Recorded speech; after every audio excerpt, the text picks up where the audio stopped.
Hey everybody, what up? Scuff D here, and today we're going to do ourselves a little recruit level video. Time to get back to some basics. We've had some new factions, and with the new factions, that means we've had a couple new mechanics added to the game, some very big ones. So today we're going to take a look at Pack and Ward, respectively. I'm going to go ahead and this deck here is going to get junked pretty shortly. I am in the process. I'm in the process of staring into the abyss where there should be deck slots. But no, what I am in the process of doing is revamping all of my decks to include the neutral cards from Prospero, or the ones that I want to use anyways. It is a process, and I am currently done with Medusan. So that leaves me with 1, 2, 3, 4, 5 rows of warlords to do, 5 decks to fully do. And this Rust deck here, I think this is one I spit out when I first got Rust, first picked up some Space Wolfy things, and this is before Prospero was fully released. So what I'm going to do is I'm going to pack as much ward and pack options as I can in here, just to get the game, so you can get the idea as far as, okay, this is what we're running with.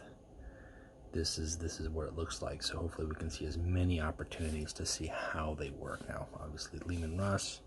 I could do Othar because he gives ward, but Russ gives pack, and I think there's enough guys who have ward passively to see.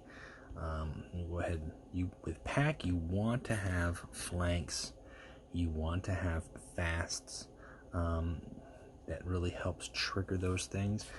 I might throw in a Calyx Helix. No, not a Calyx Helix. We're gonna do a Fenris is what we're gonna do here. Yeah, definitely. That's gonna let me do some packy things. Fenris, heal 2 and give them ward. Yeah, we'll put that in there. Sure.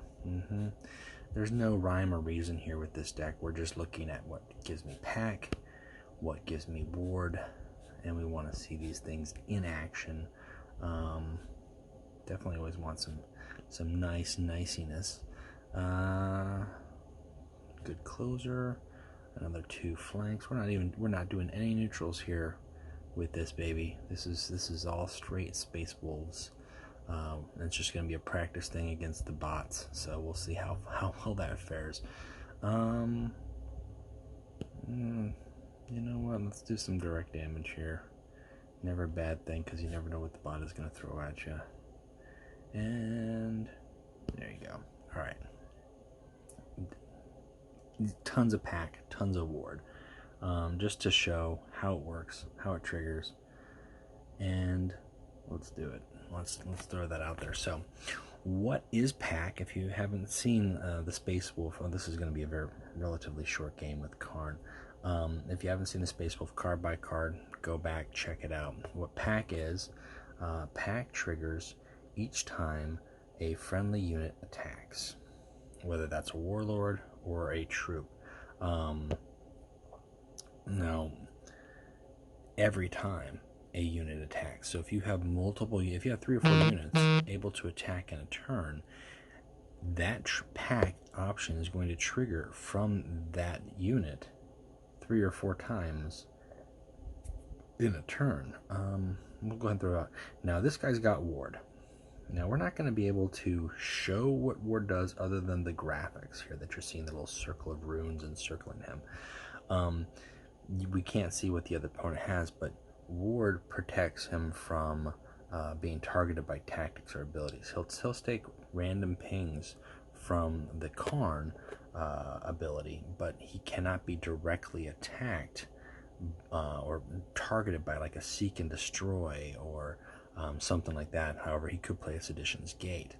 Now, right here we've got everything we need just to start to demonstrate how pack works relatively quickly. So here's what we'll do. We'll pump him up, And then we'll go ahead and attack here once. Now watch Leman Russ, his pack. You get the little wolf icon. Now he can attack again. And then we're going to go ahead and get, I probably should put Ansfar out. Yeah, let's go ahead and do that. He's got pack. Now each pack ability is different. His pack is gain +1/+0. Should have put him down there earlier. He would have gained an additional 2 attack. I wasn't sure if I wanted to do him or the hunters, but that's what we did. And that ward kept him alive. So Leman Russ was able to deal out 3 attacks by himself. 2 attacks, as well as the attacks issued from the warded unit. Let's go ahead and... Okay, so here's a benefit here. We'll throw the Wolf Claw on. Wolf Claw gives him Bloodthirst, which is great because Bloodthirst allows him to attack twice, right? Well, Pack lets him act again, which gets really, really obnoxious here. Now he's triggered. He can attack twice. I'm sorry, just once. Act again does not give you Bloodthirst again, but he's done how many? That's 3 attacks in of himself, and now he's able to do it one last time again, just by relying on troops who can attack. We've only seen 1 application of ward. That's really all you really need to see to understand it. It's hard to view what your opponent is going to do. Let's go ahead and just end this with the spear. Good old trusty spear. There you go. It's hard to see how ward plays unless you know what your opponent's got in their hand, if they've got tactics, if they're a tactic heavy deck, or sometimes you'll have 2 or 3 units out there with ward on the table and your opponent's got 4 or 5 cards that they can't play, and you know that you've stymied them some way. Random cards such as defensive satellites or area attacks such as artillery strike, those are still going to hit, those are still going to apply, but seek and destroy, crack, grenade, breach, those are not going to work. That also goes for rally effects, rally abilities. So that includes Melgator, that includes Las Rifle section, anything that is rally, deal 2 damage, or there's Mechanicum troops, Sons of Horus troops have got options like that too. You're not going to have those be able to target your troops who are protected by ward. And Pack simply works by throwing out bodies, having bodies to work with bodies, and the more flanking and fast that you can get, the better that you can abuse Pack, or Pack attack basically. You can drop a cheap hand at 6 energy, have 2 or 3 2-drop troops, 3-drop troops, but if they've all got the ability to act the turn that they're coming into being, you can trigger multiple Pack options, whatever abilities that they have, multiple times, whether that's Bale Eyes healing and giving him an attack increase, or that is Leman Russ, as we saw, being able to attack, or even if that's the Thorbrand Hunters here dealing 1 damage to a random enemy, or the Aldrum Hunters dealing 1 damage to the enemy warlord. If you've got just that last turn there, we played, I think I attacked with Leman Russ 4 times. That's an additional 4 damage just coming from this guy who's not attacking, plus the damage from each of those units attacking. So 4 from Russ, plus the 4 that triggered Russ, that's 8 damage.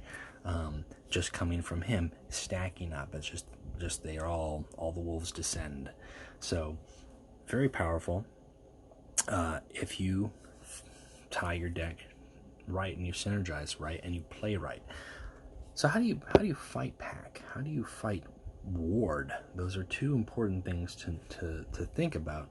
The Space Wolves are not in a bad spot. They're in a better spot now that they've balanced Russ a little bit better and brought him into play level. Bolvi is the 4th warlord that we've seen added to the game, and really have yet to see him take off, but he's got potential. Giger and Russ are really who you're seeing in top level play. The best ways to deal with ward, and this is hard because very often ward plays from the hand. not ward, I'm sorry, pack plays from the hand. Not always, but the most important way is do not allow your opponent to retain troops on the board. That's very important because their ability to retain a single troop on the board means that they can not only attack with that troop, but that they can apply and have pack trigger at least one additional time. If they have 2 or 3 troops out protected behind a front line, you can guarantee that not only are those 2 or 3 troops going to attack you, even if they're a Jubok, Starsight, who has low stats, it doesn't matter. If his attack for 2, sacrificing him, is going to allow me to trigger the ability to attack with Leman Russ again for 3 to finish the game, it can very easily be done. So having those bodies out there, you basically have got to find ways to get rid of them, whether that is through tactics, which is hard to do with ward, or it's through direct focus on dealing with the units that they spit out there. One thing that's it's not entirely perfect as far as a method of dealing with it. Is your warlord selection. You can pick an Abaddon, you can pick a Centaur, and those are going to get you so far, only because they are targeted abilities. You've got to target your opponent's units, and if they give them ward, whether it's through Fenris or they drop a Gunnarsson or the troop just naturally has ward on itself, those abilities are going to be worthless. Centaur's ability is much the same, dealing 3 damage to an infantry or a troop, or an Astartes rather, 2 to the warlord. Well, if they've got ward, you can't use that ability. There are a couple of abilities that are really good depending on who your warlord is. For instance, against Russ, you're stunning. Having Mortarion, having Decima being able to stun him, completely negates his ability to use pack. He can attack with as many units as possible, and their pack actions will trigger, but he won't be able to use his warlord's ability repeatedly. You could use, and a lot of people might scoff at this, but Dar, in conjunction with other World Eater cards and widespread damage cards, can very easily put a little pressure on your opponent's warlord, but ultimately put a lot more pressure on their board and really reduce the potential that they have to put troops out there. This is easily played around, however, by the way that your opponent can just only have 1 troop next to the warlord and then deploy other troops off beside it, so you're only going to hit 1 as opposed to hitting 2, but when they make that mistake the first time, they will regret it. You can stun, again, not just with the warlord, but via Alpha Legion. Alpha Legion has gotten, some people get tired of seeing the Alpha Legion, but being able to stun, again, eliminates the potential for pack triggering. And, to be honest with you, that's a very natural counter between the two, because if Alpha Legion cannot get their stun out, their game will be relatively short. If they can get their stun out, they have a fighting chance, but it's not an easy game for them.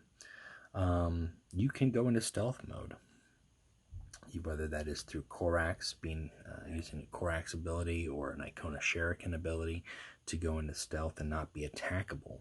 And if you don't have any other units who can be attackable, then they cannot attack, and then thus they cannot trigger pack. The problem with that is obviously you run the gamut of them having an anti-stealth card and breaking your stealth and then attacking you, but also to go with that is then they can just spend their turn building up the board. All right, I'm not able to attack you this turn, so I'll just put 2 more troops down that you have to be worried about. How long can you hide from me? If you are Kurz and you can manage to get to 10 energy, you can hide a very long time. You can hide a very long time. If you are Korax, it makes it harder to hide because your opponent can sniff out what you're doing. Most importantly, I would say, is Korax's ability, again, is stymied by ward. So that does get tricky. And then you can apply area apply effects. Mandragorax, for instance, does not, If I'm too close to the picture, it does that. Mandragorax does not target necessarily, so he can deal 2 and then 2 to a troop. It's going to be random, but it's consistent pressure. And then if you couple that with widespread random damage as opposed to focus damage, or area effect, artillery strikes, informant network, defensive satellites, a volcanic instability, you can continue to put the pressure on and break their ability to drop bodies on you. In addition to that, a good majority of Mandragorax builds are generally solo warlord with a few troops out there, which is great because the less troops that you have in play, the less opportunity the Space Wolf player has to drop a flank troop. They can drop a flank troop, but they cannot use them the turn they come in if they don't have a unit to attack. And if they don't have a unit to attack, they can't trigger pack. And then they're just putting a body on the table for you. So that's good. You're kind of denying them the ability to use flank at all. They can still use fast, but using flank all the Space Wolf pack cards are just like mainly for attacking. There's no flanking with ability usage. So that is one way to deny them. Now, when we talk about Ward is, there's really only one way to counter it by the very nature of what Ward is. Ward protects you from direct damage or rally effects. Backlash effects can still trigger, but most backlash effects don't work the same way. They're not as effective, or they're not as potent as rally effects. We do have a couple. Let's take a look in here. I think the Mechanicum has got. We've got a couple backlash. Destroy an enemy, a random enemy vehicle, or destroy a random enemy troop. But these are high-cost cards. They're not low-cost cards, and they're susceptible to jam. And your opponent can also choose to ignore them and force you to find a way to use them appropriately. You can't hit them with rally effects. You can't hit them with tactics. So your directed tactics. So your Chariot of the Gods, your breaches. Those things are going to be very hard to do. However, bodies still work. You can still use you can still. Gotta keep switching back and forth here. You can still use Unbreakable Focus in an Emperor's Children deck, pump up a Timberland Bikes to a 5 attack, and use that to deal 5 damage to a warded Space Wolf unit. You could use Goldstone Hunters to deal 3 damage. They're not a tactic, they're a troop, they're coming and they're attacking. You can flank very easily with something such as the Scimitar Jet Bikes. It's 4 damage. Ward does not protect you from that. You can do random damage, such as this rally effect here, dealing 1 random damage to an enemy. You can use a backlash effect that like the Sibyllins from the Mechanicum. Although Sibyllins have kind of dropped out of favor as we see better rally effect cards, so you really don't want to play them as often, but it's a way to return a random enemy troop to a hand that could target a troop that has ward. The problem with it being with the Space Wolves, a lot of their big heavy stuff has got ward, or the stuff you want to find ways to get rid of. You don't necessarily want to put it back in their hand because it just prolongs the agony. You want to get rid of it. You want to find a way to just straight destroy it, right? You can't even jam them. You can't even jam them with sabotage, but you can use Vorax. You can pump up a Vorax with whether it's via Cybernetica Cortex or just having out Last Howl, make them a 4/5 coming out at flank. They can do something there. You just have to be creative. And if you're relying solely on tactics to deal with troops, at this point in time, ward is a thing. Space Wolves are not dominating the meta, but they are in a good position within the meta, and they can very easily be encountered. They're something that you're going to see often enough that you have to give yourself some options. Excoriation campaign. There's one way to deal 2 damage to adjacent units. Granted, it's a Space Wolf card, so if you're playing Space Wolves, you've probably got some other tricks, such as the flanking.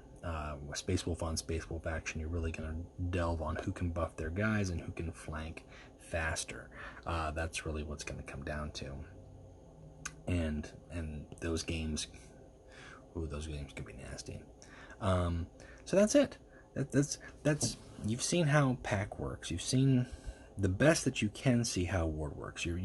Honestly, the best way that you're going to see how ward works is as the opposing player, and your opponent has a ward troop down, and you've got tactics in your hand that you can't use on them. That's really the best experience that you can have to understand and see how the game prevents you from being able to do that.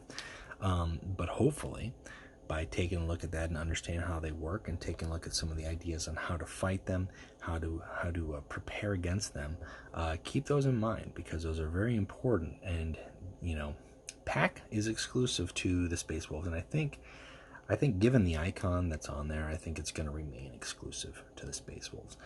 However, we might see ward applied to other factions down the road. It looks very Nordic as far as the rune. It looks very Nordic, so it looks appropriate for Space Wolves. However, we might see it amongst the White Scars or the Sisters of Silence, should we ever receive them in the game. Its mechanic is very widespread applicable, so I'm very curious to see how that goes. But just the same, you're going to encounter both of these, so you just have to keep in your mind the best ways and options to work around them. And hopefully I've given you some ideas and some tools for that. So that's it for me. That's it for this little thing. Next time we're going to be taking a look at the Thousand Suns, and that's going to be a lengthy one, because we got Psyker Energy and Reflection. Do I have anything else? Those are the 2 big things. And Psyker abilities. Precognition. Wow, yeah, that's a 3 for 3. I might break that up depending on how things work. We'll see. But Thousand Suns, recruit level, mechanic stuff to take a look at. Psyker Energy is going to be the most important for a newer player to kind of understand the potential that it possesses, because otherwise you delve too deep into the warp, and then you are lost. You are lost to us. So that's it for me, guys. Thanks for tuning in, and we'll talk to you next time. Keep playing Legions. Alright, that wraps it up for me. If you liked what you saw, feel free to like and subscribe. Add any comments below. And if you think the video might be useful, or the series might be useful, feel free to share that with other players that you know as well. And we'll talk to you later.